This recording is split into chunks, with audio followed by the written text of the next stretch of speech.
जय श्री राम दोस्तों, कैसे हैं आप। उम्मीद है आप अच्छे से होंगे। प्रभु श्री राम आपके जीवन में ढेर सारी खुशियां लेके आए। और आप भी अगर मेरी तरह राम भक्त हैं तो कृपया मेरी चैनल को सब्सक्राइब कर ले और कमेंट बॉक्स में जय श्री राम जरूर बोले।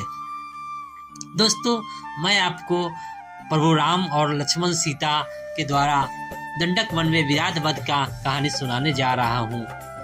थोड़ा ध्यान से सुनिएगा, आपको अच्छा लगेगा। सीता और लक्ष्मण के साथ राम ने दंडक वन में प्रवेश किया। वहां पर उन्हें ऋषि मुनियों के अनेक आश्रम दिखाई दिए। वह क्षेत्र अत्यंत मनोरम था। वहां पर बड़ी बड़ी यज्ञशालाएं थीं तथा हवन सामग्री भी प्रचुर मात्रा में उपलब्ध था। उन आश्रमों में तेजस्वी ऋषि मुनि अपनी आध्यात्मिक साधना में लिप्त रहा करते थे। वीर तपस्वियों के वेश में राम लक्ष्मण को देखकर समस्त ऋषि मुनि अत्यंत प्रसन्न हुए। राम सीता और सीता का समुचित सत्कार करने के पश्चात वे बोले, हे राघव, यद्यपि आप वन में हैं किंतु हमारे लिए आप ही राजा हैं। हम वनवासियों की रक्षा करना आपका परम कर्तव्य है। आत्मचिंतन में व्यस्त रहने वाले यहाँ के निवासी तपस्वियों को दुष्ट राक्षस निर्विघ्न रूप से ईश्वर आराधना नहीं करने देते हैं। वे उनकी तपस्या में विघ्न डालते हैं, साथ ही साथ निरपराध तपस्वियों की हत्या भी कर डालते हैं। इसलिए हम आपसे आग्रह करते हैं कि हे रघुनंदन, आप उनसे हमारी रक्षा करें।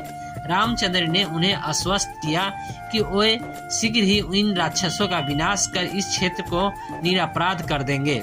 वहां से उन्होंने महावन में प्रवेश किया, जहां नाना प्रकार के हिंसक पशु और नरभक्षक राक्षस निवास करते थे। ये नरभक्षक राक्षस ही तपस्वियों को कष्ट दिया करते थे। कुछ ही दूर जाने के बाद बाघंबर धारण किए हुए एक पर्वत आकार राक्षस दृष्टिगत हुआ। वह राक्षस हाथी के समान चिंघाड़ता हुआ सीता पर झपटा। उसने सीता को उठा लिया और कुछ दूर जाकर खड़ा हो गया। उसने राम और लक्ष्मण को संबोधित करते हुए कहा, तुम धनुष बाण लेकर दंडक वन में घुस आए हो। ऐसा प्रतीत होता है कि तुम्हारी मृत्यु निकट आ गई है। तुम दोनों कौन हो? क्या तुमने मेरा नाम नहीं सुना? मैं प्रतिदिन ऋषियों का मांस खाकर अपनी क्षुधा शांत करने वाला विराट हूँ।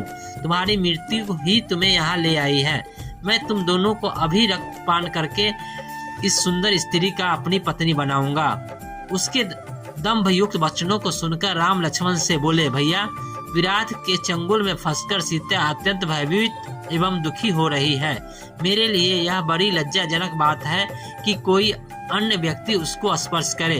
पिताजी की मृत्यु तथा अपने राज के अपहरण से मुझे इतना दुख नहीं हुआ जितना आज भयभीत सीता को देखकर हो रहा है। मुझे यह भी नहीं सूझ रहा है कि इस दुष्ट से सीता की कैसे रक्षा करूं। राम को इस प्रकार दीन वचन कहते सुनकर लक्ष्मण ने क्रुद्ध होकर कहा, भैया, आप तो महापराक्रमी हैं। आप इस प्रकार अनाथों की भांति क्यों बात कर रहे हैं? मैं अभी इस दुष्ट राक्षस का संहार करता हूँ। फिर विराट से बोले, रे दुष्ट, अपनी मृत्यु के पूर्व तू हमें अपना परिचय दे और अपने कुल का नाम बता। विराट ने हंसते हुए कहा, यदि मेरा परिचय जानना ही चाहते हो तो सुनो, मैं जय राक्षस का पुत्र हूँ। मेरी माता का नाम सतहदा है। मुझे ब्रह्मा जी से यह वर प्राप्त है कि किसी भी प्रकार का अस्त्र शस्त्र न तो मेरी हत्या कर सकता है और न ही मेरे अंगों को छिन्न भिन्न कर सकता है। यदि तुम इस स्त्री को मेरे पास छोड़कर चले जाओ तो मैं तुम्हें वचन देता हूँ कि मैं तुम्हें नहीं मारूंगा। विराट के वचनों से क्रोधित राम ने उसे तत्काल तीक्ष्ण बाणों से भेदना आरंभ कर दिया। राम के बाण विराट के शरीर को छेदकर रंग रंजित हो पृथ्वी पर गिरने लगे।